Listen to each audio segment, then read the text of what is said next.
Hey everyone, welcome back to the channel. This is episode 4 of our deep dive into the CIBMTR Healthcare Equity Challenge. The competition just ended yesterday, and it is a great time to learn from the winners. With 3,000 teams competing, the winning solutions must be amazing and great for learning.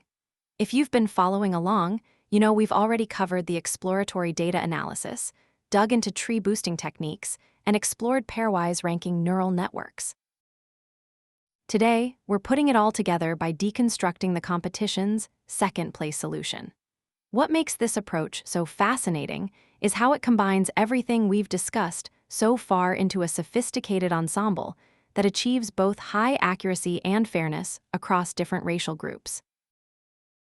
This solution represents what I love about Kaggle competitions, seeing how top data scientists integrate multiple techniques to solve real-world problems. The team behind this solution created a system that doesn't just predict patient survival after stem cell transplantation. It does so with remarkable consistency across demographic groups. So whether you've watched the previous episodes or you're just joining us, this walkthrough will give you practical insights into building equitable machine learning systems. Before we jump into the solution, let me give you some quick context.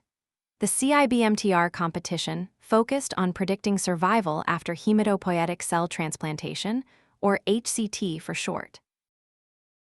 This is a procedure where patients receive healthy blood-forming stem cells to replace cells destroyed by disease or treatments like chemotherapy.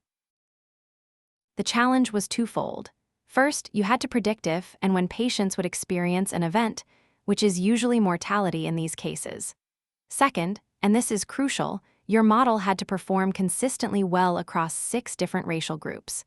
The competition metric actually penalized solutions that worked great for some groups but poorly for others. Think about the real-world implications here. If your model gives less accurate predictions for certain demographics, doctors might make different treatment decisions depending on a patient's race. That's exactly what we're trying to avoid. Let's start by looking at the slides I've prepared to visualize this solution. What made this second-place approach special was using not one but 2 separate pipelines, and then combining them in a clever way. The overall approach uses a multi-stage strategy. Instead of trying to solve the entire problem at once, they broke it down into stages. They first predict whether an event will happen at all, then they predict when that event will occur, and finally, they combine these predictions optimized for equity. This approach is perfect for survival analysis because of something called censored data. About half the patients in these kinds of studies are still alive at the end of the observation period. We don't know when their event will occur, just that it hasn't happened yet. By separating the problem into will it happen, and when will it happen, they could handle this complexity much better. Moving to the next slide, let's look at pipeline 1. This used more traditional gradient boosting models. They chose HistGBM, which stands for histogram-based gradient boosting, and CatBoost for the classification task. Then they used HistGBM again for regression to predict timing. The preprocessing was quite sophisticated. They used one-hot encoding, ordinal encoding, and normalization, applying different techniques depending on the model type. Tree-based models like HistGBM handle categorical features differently than linear models, so this attention to detail was important. Pipeline 2, shown in the next slide, took a different approach. Here they used RealMLP, which is a neural network from the PyTabKit library, alongside CatBoost for classification. For regression, they went with XGBoost. And most interestingly, they created a custom neural network specifically designed to optimize the competition metric. This custom neural network is fascinating. It used categorical embeddings to handle categorical features. Think of it like word embeddings in NLP, but for categories like disease type or medication.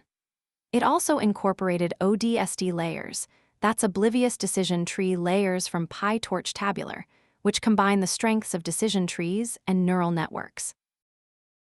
What's really clever is the final ensemble strategy, shown in the next slide. They combined predictions from both pipelines with specific weights.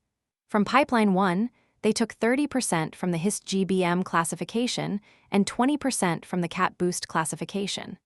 From Pipeline 2, they included 30% from the RealMLP classification and 20% from their CatBoost classification. For regression predictions, they weighted it differently, taking 30% from Pipeline 1's HistGBM and a larger 70% from Pipeline 2's XGBoost. And finally, the neural network predictions were added as a separate signal, with the final prediction being 80% from the Ensemble predictions and 20% from the neural network predictions. All of these were ranked to ensure the predictions were well calibrated across racial groups. The success factors slide shows why this approach worked so well. There was technical excellence with 7-fold cross-validation and appropriate feature engineering. The model diversity captured different patterns in the data. They had an explicit focus on equity through the neural network and ensemble weighting.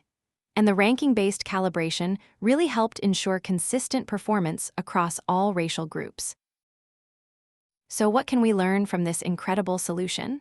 First, breaking down complex problems into smaller, more manageable pieces can lead to better results. Their two-stage approach of classification followed by regression was perfect for handling censored survival data.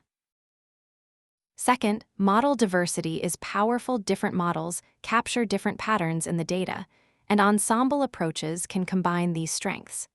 By using both traditional gradient boosting and neural networks, they created a more robust solution. Third, preprocessing matters. The careful handling of categorical variables, different encodings for different model types, and normalization of continuous features all contributed to the solution's success. Finally, and perhaps most importantly, we can build machine learning systems that explicitly consider fairness and equity.